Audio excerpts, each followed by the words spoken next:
Warning. The following podcast was recorded by two idiots. It contains vulgar language, vulgar ideas, and poop jokes. If any of this offends you, blow it out your ass.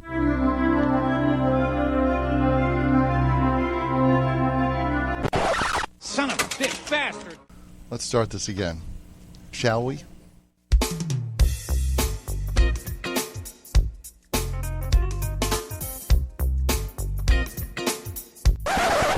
Jesus Christ. You're fucking retarded. Hey, Pickle-Licker, want to play the right intro? One more time! Are you ready?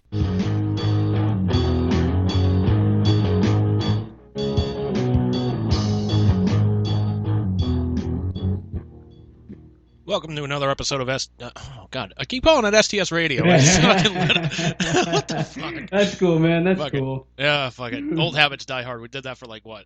A couple of years? Fuck it. Yeah.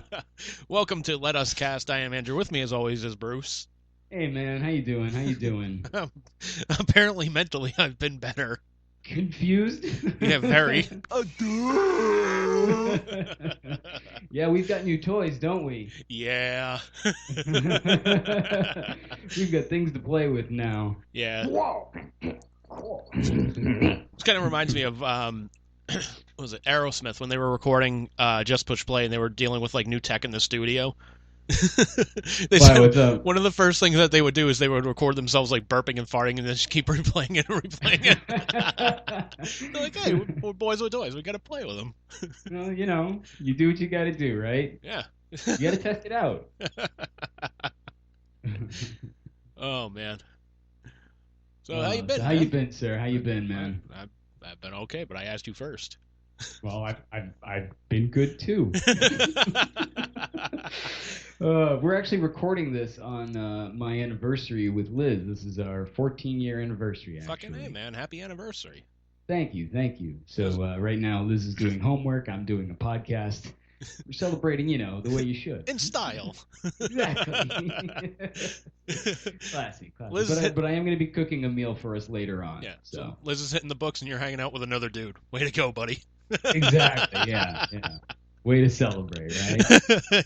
Great job, buddy. You baby Thanks. gorilla. Why don't you work a zoo and stop bothering people? Okay, I'm sorry. Oh, shit. Man. All right, so one of the things we definitely need to talk about is you actually received your copy of Kiss Meets the Phantom. And I've got to hear all about your fucking experience here. Yeah, all right, fine. So we'll start with that. I'm expecting the first part to just go, let's just pause on that. Let's go over our friendship here, shall we? No. I hate you. It is definitely probably the worst movie I think I've seen in a long time. Maybe the worst movie I've seen ever. I don't. When's the last time you've seen it? Like, seriously, when's the last time you've actually sat down and watched it? Fucking years ago. I think when I first got that History DVD thing. Okay, because not to call you out too much here, but with that whole Ace Ock thing, Yeah. I got to admit, I was really looking forward to hearing him just saying Ock throughout the whole picture. But he only did it once, and it was at the very, okay, so, all right, I got to calm down. So the best part was the ending, because it was just all so abrupt and awkward. Like, people were just saying shit, and then that's when Ace Dice says, Ock, and it's like, what the fuck just happened? So, like, oh my god, dude. And the whole, like, the first thing that happens really involving Kiss, like, dialogue-wise, is with Paul Stanley and his power, with one of his powers, with his eye, with the star thing. Yeah. Where, like, he has this beam, he's like, whoop, whoop, whoop, whoop, whoop, whoop, and he's like, you're looking for someone, but it's not Kiss. Like, you mentioned that on the air, but I still was not prepared for that line whatsoever. Like, He just made Paul Stanley kind of sound like Aquaman a little bit. It's like he stares at a chick's like, boop, boop, boop, boop. Well, it's the rock and roll equivalent of Aquaman, I guess. You know I have another trident. You can check down below. Oh, Jesus. Want to join the Just Us League? Nice. Sir. Ack. Shut up, Ace. Pretty much. But I mean, it was so hard to follow. Like, what the fuck was going on? Like, it wasn't clear at first whether or not like he was kidnapping the people and then implanting stuff into them to make them like robots, or like if he was duplicating them. Like, it was a little hard to follow, and I don't think. I think that just goes to the writing, honestly. I don't think they had any idea what the fuck they were doing. No, they had no control over the writing, obviously, but they even said, like, look, to this day, we still don't even know how the fucking movie ends. Yeah, I mean, I just saw it, like, yesterday, and I can't remember how it ends. Like, the guy just, like, walks, the guy who turned people into the machines or whatever the hell, just kind of, like, walks away. It's like, what was his name? away. What was his name? Like Dr. Devereaux or something like that? Dr. Devereaux, yeah. Yes. Yeah.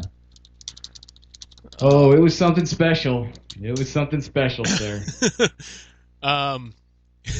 Do I dare tell you that there's a quasi-sequel? Oh, God. Like, in the making or already been made? Already been made. Technically, it's a sequel, but it's in comic book form. Bastard! Technically, it's a comic book form, so... Well, at least it's a comic book form. I don't know if I could handle another movie, honestly. I mean, you saw Detroit Rock City, I guess. Yeah, well, okay, but Detroit Rock City was good, I thought. I mean, it was entertaining. That's the thing, is, like, you can't say that Kiss meets the Phantom of the... But that's the other problem, is that movie has, like, 8 titles. Yeah. So it's like... But Detroit Rock City, whatever. So, I mean, they were both entertaining, at least, you know? They kept me watching it. If maybe, you know, with Kiss Meets the Phantom, it was sort of like, I don't understand, what am I watching? But it still kept me watching, whereas, you know, Detroit Rock City, I was more, like, entertained by. I enjoyed it more, but... Yeah, I mean, it... But they're both entertaining. Yeah, and that's the thing, man. Like I was saying, I think it was, like, last week, I was like, you know what, man? There's bad movies, and then there's bad movies. Like, bad movie, like, at least you can kind of get entertained by. Like, Yeah. you know, like, Killer Clowns from Outer Space. It's a bad movie, but it's entertaining at the very, very least. Yeah. This was just... Holy shit. Killer Clowns from Outer Space. Holy shit. Yeah. We need that as a drop, by the way. That is suspiciously absent from our list. Yeah, and it's going to be growing, don't worry. Yeah, I'm sure. The thing's going to be massive. Well, okay, so, like, you first sent me, not to, again, show too much of the sausage-making process, but the first email you sent me to get it set up was, like, 20 of them. I was like, okay, cool. And you're like, you know, let me know if this works, and I'll send more. I'm like, all right, right on. I was like, hey, it works. And you're like, next email I get is, like, fucking 70 or 80 more, and I was like, oh, shit. He's serious. He's got a lot of these things. And then I get another email. It's like another 100, and I'm like, holy hell. You see what I've been sitting on? God damn it. I do. Man, you've got a gold mine. Well, because that's the thing, man. Because, like, I was like, all right, you know what? Let me send him a few just so we can kind of test things out, make sure this actually works. If it does, great. If not, okay, whatever. Back to the drawing board on that. He told me it works. I'm like, all right, good. Here's everything. Oh, I think there's also sausage on here. No, maybe not. No sausage. There's so much random shit. It's great. Oh, yeah. You've been collecting, sir. Oh, man. Oh. But yeah, man, Kiss Meets the Phantom. But yeah, the comic book sequel, I remember that came out actually when we were in college. Like, I think it was like freshman or sophomore year. Like, you remember, like, I'd walk down the street to the comic book store from the college, go get the new fucking comic book once a month or something like that. Oh yeah. Yeah. So wait, was it like a serialized thing? Like there was one after another, or was it just like one at a time kind of thing? Or like a one and done? No, I think it was like a one and done storyline, and then they moved on to a new storyline, I think. Oh, right. Yeah, this is like there was a couple things. Like, I know it's in the Kiss compendium book that I have. It's like this big fucking like coffee table book of like all the Kiss comic books up to a little bit after that time. I actually think I might still have those Kiss comic books that I had from college, like somewhere around here. I don't fucking remember, but you are definitely the biggest Kiss fan that I know. I was probably the only Kiss fan that you knew. could be.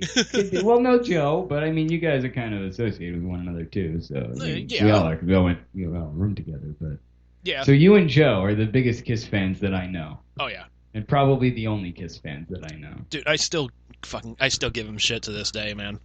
Being a Kiss fan, or no, because he had tickets for the co-headlining tour of Aerosmith and Kiss.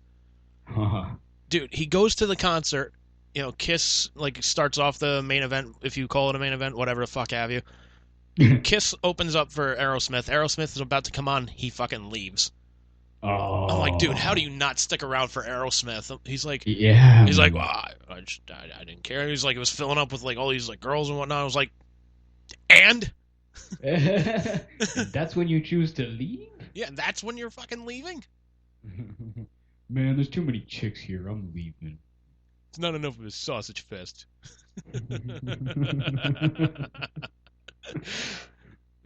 He's a good guy. I just like busting his balls. Oh, I think there's also sausage on here. No, maybe not. No sausage. Apparently there was not enough sausage. But yeah, man. I mean that movie, like, holy Jesus, man. Yeah. I mean, it was at least entertaining, though. I mean, to be fair, it was at least I kept watching it, even though I was like, "What am I watching?" It still kept me watching it. Well, like you're also like, you also got to keep in mind train wreck kind of way. Yeah, but you also got to keep in mind that this was a made-for-TV movie in the 70s. Oh, it was made for TV? Made for TV. I thought it was made for like theatrical release. No. Oh, even better. Like where would they show it? Like what TV station? I think it was like NBC, like movie night of the week or something, like whatever the hell it was. Oh man. Yeah. That's priceless. Yeah. So I'm just looking up at Wikipedia and just like looking at everything here, like Jesus Christ, man. All right, so it said filming for it started May 1978, produced by Hanna-Barbera, who you guys know drew the fucking cartoons that you enjoyed when you were a kid, the Yogi Bears, the fucking Flintstones, all that shit. Oh yeah. Yep. Most of the movie was filmed at Magic Mountain in California, with additional filming taking place in the Hollywood Hills. Much of the production was rushed, and the script underwent numerous rewrites. All 4 members of KISS were given crash courses on acting. I think they're emphasizing on crash, but okay. Yeah. That's putting it mildly. Oh man. I read something Paul said, I guess, after the fact, where it was like, we kind of thought a good take was like where we didn't blow our lines. So it was like if we said the right thing, that was good enough, and we just moved on. And it's like, you know what? Yeah, I believe it. Yeah. But yeah, as far as like going back to the Ace Frehley thing, so according to this Wikipedia article, it's saying prior to completing the script, screenwriters Jan Michael Sherman and Don Boudet spent time with each KISS member in an effort to get a feel for how they each acted and spoke. Frehley, known for being an eccentric behavior, said little to the pair but act. As a result, Frehley was not given any lines except to interject act at various points. In the first draft of the script, Frehley was described as a monosyllabic and super friendly, communicating largely through gestures and sounds. Ace might best be described as an other galactic Harpo Marx. So, upon learning upon his lack of dialogue, Frehley threatened to leave the project. Soon after, lines were written for him. So, the first draft of the script, that's all he was doing, was just act. Hey, there you are. Well, we lose you for a minute. Jesus Christ. Yeah, no. You lost me for a while there, sir. You didn't hear a damn word I said. I didn't hear a damn word you said, no. God damn. God damn. Ugh. Jesus! Exactly. Fucking Tex. Anyways. Yeah. So, anyways. So what did you say about? So, basically, just kind of refresh you here. It was, so in the first draft of the script, all Ace was doing was just saying, act. That's it. Mm-hmm. Then when he learned about how he was just going to be like communicating through gestures, sounds, and interjecting act He got pissed off. He's like, I'm going to leave this thing soon after they wrote